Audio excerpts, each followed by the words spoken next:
Vah. Peki ne yapıyorsunuz? Nasıl geçiniyorsunuz? Aileden başka birileri var mı? Vallahi kimsemiz yok. Ben çalışıyordum ama 1,5 ay önce işten çıktım. Hala iş bulamadım. Şimdi de bir görüşmeye gidiyorum. Şöyle doğru dürüst bir iş arıyorum. Aklınızda olsun. Sen ver bakayım bana numaralarını. Belki bir şeyler ayarlarız. Gerçekten mi? Vallahi çok iyi olur Ali Rıza amca. Söyle bakayım. Leman babamın tavsiyesiyle işe alındı. Hocam. Leman Hanım bundan sonra benim özel sekreterim olacak.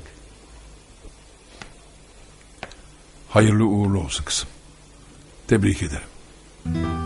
Şirketin işleri iyiydi. Babam çok çalışıyordu.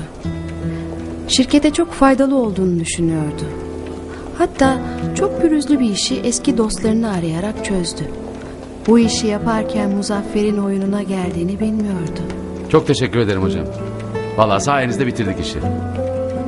Ben ne yaptım ki oğlum? Sadece görüştürdüm sizi. İş sonunda ikramiye olarak ödenen paranın da sus payı olduğunu bilse alır mıydı? Çok teşekkür ederim. Esas ben size teşekkür ederim. İkramiye sözcüğü bize öyle yabancıydı ki milli piyango bileti bile almayan babamın ikramiye diye getirdiği paraya hem şaşırdık hem de çok sevindik.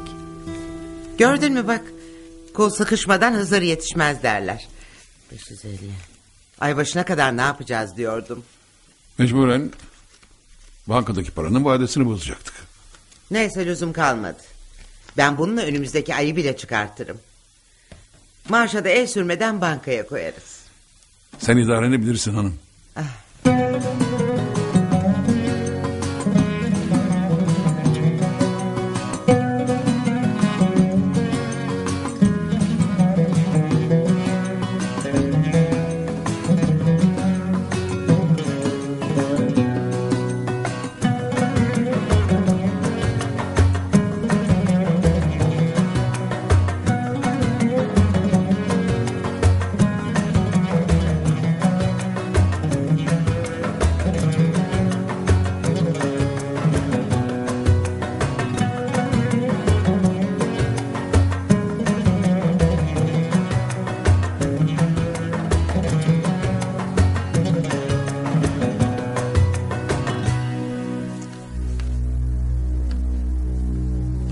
Annem idaresini bilemedi.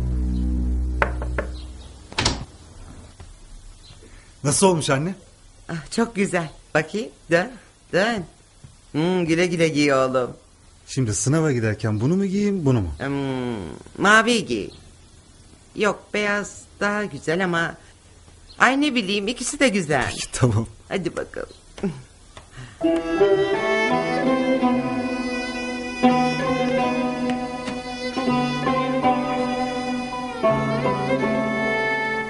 Bu arada Şevket harıl harıl bankanın sınavlarına hazırlanıyordu. Kader Şevket için, bizim için kötü bir sürpriz hazırlıyordu. Bu sürprizin adı Ferhunde'ydi.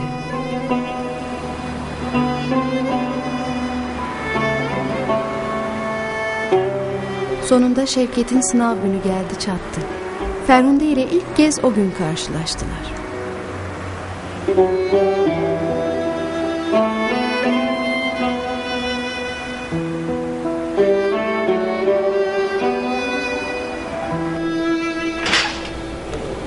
Pardon, buyurun. Teşekkürler. Affedersiniz. Buyurun. Personel eğitim semineri kaçıncı katta? 15. kat. Asansörden çıkınca sağdaki koridor efendim. Sağ olun. Sınav nerede yapılıyor? 15. kat. Asansörden çıkınca soldaki koridor. 2. salon. Teşekkür ederim.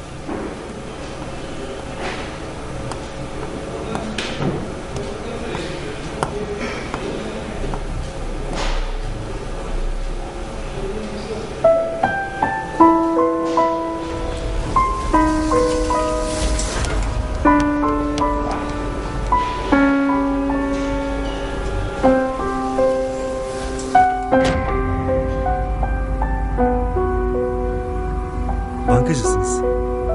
Evet. Siz de bankacı olmak için sınava giriyorsunuz duydum. Evet. İnşallah kazanırım. Başarılar. Teşekkür ederim. Bu ilk karşılaşma daha sonra defalarca anlatılacaktı.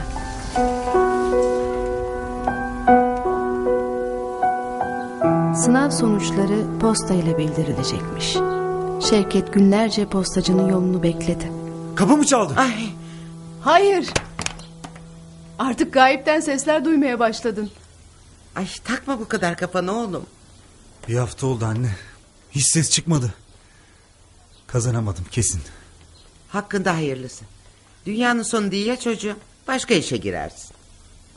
Öyle deme anne ya. Abla baksana bir pasta bitti. Yalnız tarifte süslemek için vişne yazıyordu. Biz babam çilek seviyor diye çilek koyduk.